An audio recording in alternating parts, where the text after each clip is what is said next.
Yes, my dudes. I'm Alex, and thanks for checking out another video.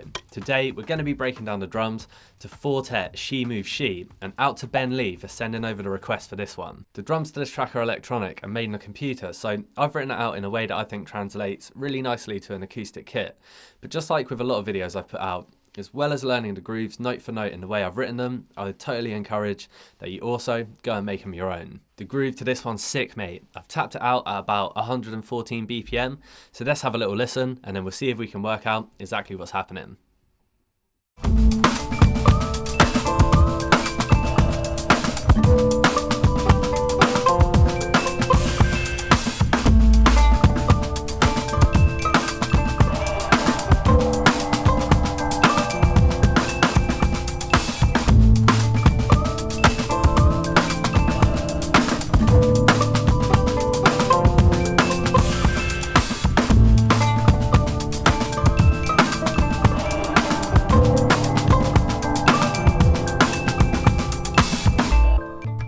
Absolute banger. So what we're going to do is we're going to learn the main groove to the track, and then we'll learn some variations, and finally we'll talk a little bit about how you can make it your own. So first things first, we're just going to split our main groove into two halves, and then we're going to focus on the sticking in each half.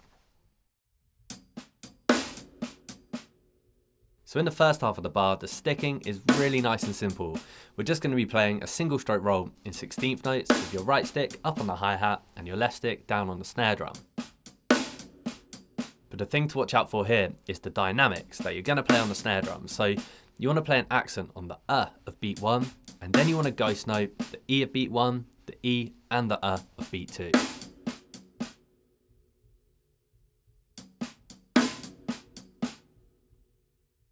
So the first half is really nice and simple. The second half has a little bit more to it, so let's get straight into it.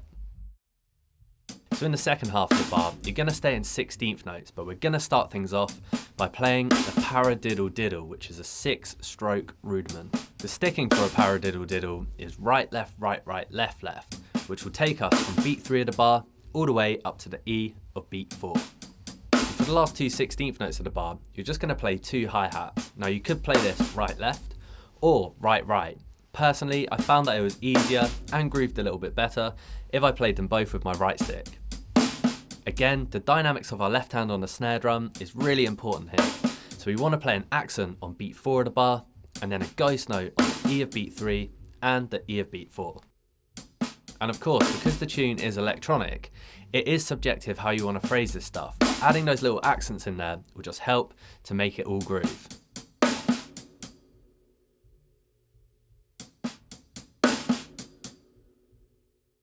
So all we need to do now is piece the sticking for both halves together. I'm going to play this for you 2 times at half speed and 4 times at full speed.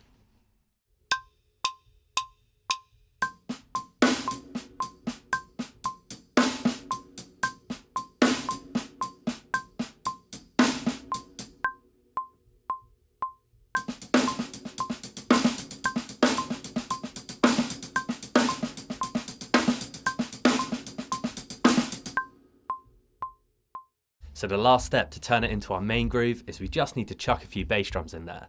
So we're going to play our bass drum on beat 1, the and of beat 2, beat 3 and the of beat 4. Now at 114 BPM, this is played pretty fast, so if this is new for you, I'd recommend just slowing it down and getting used to the coordination. But if you've got it down, jump onto your kit and let's see if we can give it a play.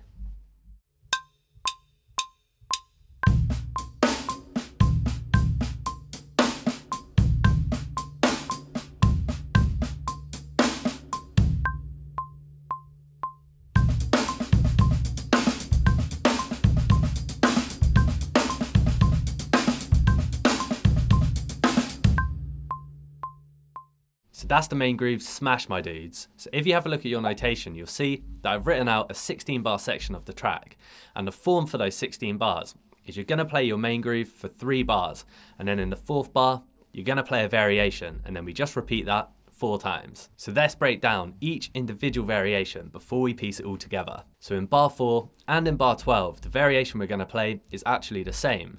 So the first half of the bar, really nice and simple. You're just going to play everything the same as in the main groove, but you're just going to go up and hit a cymbal on the and of beat 2. So you can choose whether you want to go up to your crash or your ride, but if you listen to the track, you'll hear that it's definitely a really electronic sound. So for me personally, I found that just going up to the crash and hitting it really lightly was the closest that I could get to that sound on an acoustic kit. Beat 3 of the bar is the same as in our main groove, but on beat 4 of the bar, we've got a little variation. So we're gonna play 4 16th notes, 4 E and A, and the sticking will become together, left, right, left. On beat 4 of the bar, you wanna play an accent on the snare drum and an open hi-hat together.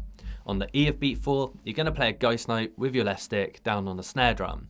On the and of beat 4, you're going to play your bass drum and your hi-hat at the same time. And on the of beat 4, you're going to play another accent on the snare with your left hand. If you're feeling confident, let's give it a go. Standard procedure, mate. We're going to play it 2 times at half speed and 4 times at full speed.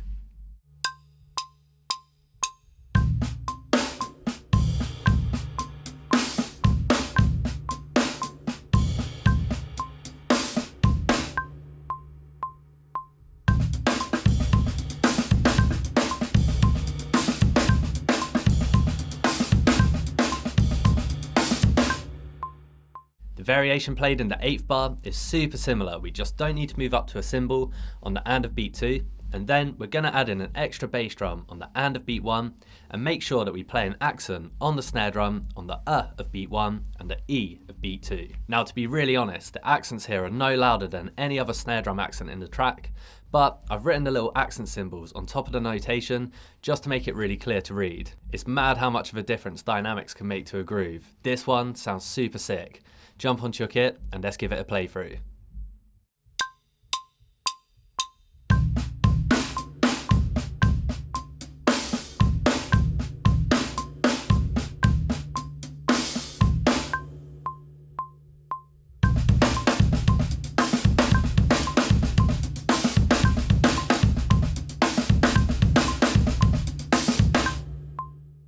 And the variation played in bar 16 is almost the same as the variations we played in bar 4 and 12. The only difference is that we don't need to move up to the cymbal on the and of beat 2, and we can leave our right hand down on the hats. So you can see how all of the different variations are really similar to each other, but it's those little differences that go a long way. Jump onto your kit and let's see if we can play it.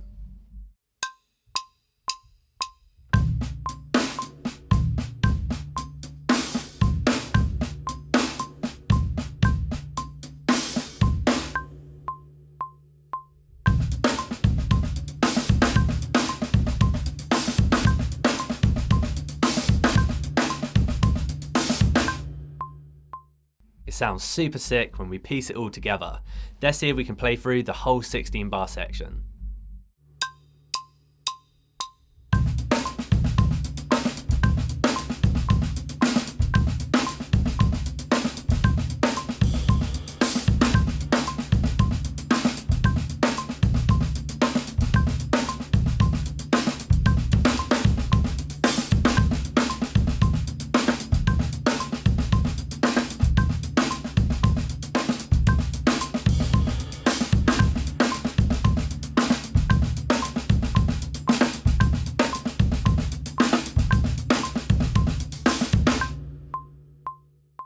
Such a sick sounding groove, man. Now if you listen to the rest of the track, you'll hear that there is odd little stops and little variations, but if you can play those 16 bars, then you're gonna absolutely kill it, mate. Now if you've been watching the channel for a little while, you'll know that I say this pretty much every lesson, and the reason is because I think it's really important. Now if you want to go and make a drum cover for the track, of course you can learn the grooves note for note, but in my opinion, it's going to be way more beneficial to understand how to play the drums and then use that information to create something of your own. This is where it will go from just learning a song or a groove into becoming vocabulary that you can use later down the line in your own projects. So what I'm going to do is I'm just going to play you a short improvisation based around a groove from She Moves She. And what I'll do is I'll think of the main groove almost like a theme, and then I'm going to branch off from there. So of course, this isn't the only way to do it, but this is just what happened in the moment. So have a go for yourself and see what you can come up with.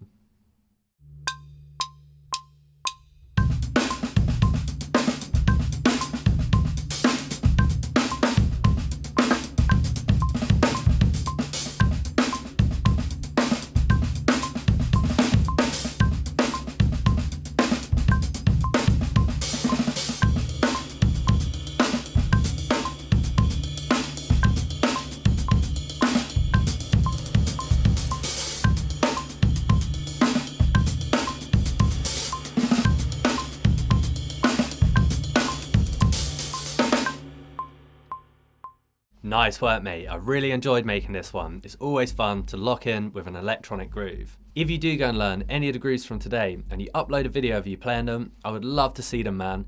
You can tag me up on Instagram at DrumHubTuition. I've also started doing a weekly Q&A where I'll answer your drumming questions in a video response posted straight to my grid. So come and join me over there if you want to be a part of it. And remember, drum lesson giveaway at 5k subscribers, so if you're digging the videos, hit the button to join the Wednesday crew, man, and feel free to leave a track recommendation for the Drum Hub Jukebox playlist down in the comments below. I'll see you next week.